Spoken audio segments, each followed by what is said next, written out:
चाहिए। With that understanding में आगे बढ़ रहे हैं।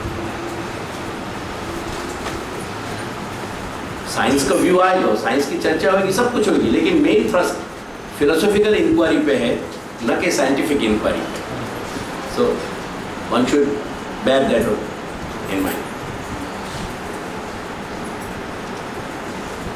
Assuming that there is a physical space and that it does thus correspond to private spaces, बात क्या समझने की है? अगर ऑब्जेक्ट्स हैं आउट देयर या विदाउट, जाको कह रहे हैं अपन, विद इन और विदाउट, जो दो शब्द से परिचित हो रहे हैं अपन बात धीरे धीरे,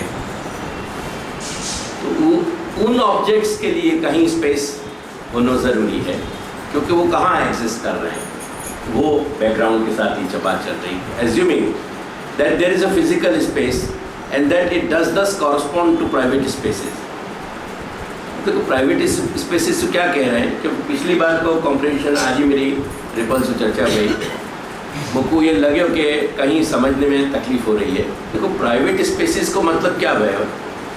एक मैंने वाले उदाहरण दिया, जैसे दुआर वहाँ बैठे हैं, फिर यहाँ जो बालक बैठे तो वो हाथ लगा के मैंने स्पर्श को भी वो एक इक्वेशन समझाया।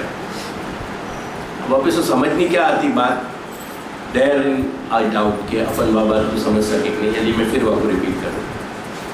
देखो अपन को जो कुछ भी स्पेस समझ में आ रही है ना, यानी जो भी पास, दूरी इत्यादि इत्यादि, ये सब चीज़ों की जो अनुभूति हो रही है वो स्पेस में नहीं हो रही है आउट देयर, वो अपने सेंसेशंस में हो रही है due to the sense data. तो what the space you are feeling, mind will feel, because वाकई अतिरिक्त तुम्हारे पास कोई साधन नहीं है। तो जो स्पेस तुम फील कर रहे हो ना, that is your private space, because that is happening within your senses due to sense data। ये बात पूरी ध्यान में लेगी।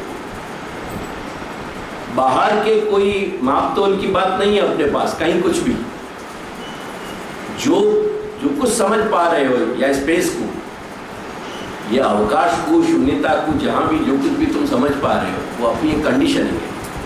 सबसे बड़ी तकलीफ फिलॉसफी में कंडीशनिंग की आएगी। अगर हम अपनी हर तरह की कंडीशनिंग को ब्रेक नहीं कर सके तो हम दर्शन शास्त्र की जो आधार की भूमिका है वो नहीं पकड़ पाएंगे। उनको नहीं पकड़ पाए तो अपना जो भी समझ है शास्त्र की, अंश महाप्रभु की बात की, आगे मैं वहीं आ रहा हूँ। अपना लक्ष्य कोई पश्चिमी दर्शन पढ़ लेना नहीं है, समझ लेना नहीं है। चूँकि अपने सबन के बैकग्राउंड या वक्त, यानी तुम्हारे जनरेशन में मेरे जैसे को सौभाग्य के जने स्कूल नहीं देखे और जने जबकि कोई स्कूल की पढ़ाई नहीं हुई, तो मैं वो तरह की कंडीशनिंग में बच गया। पर तुम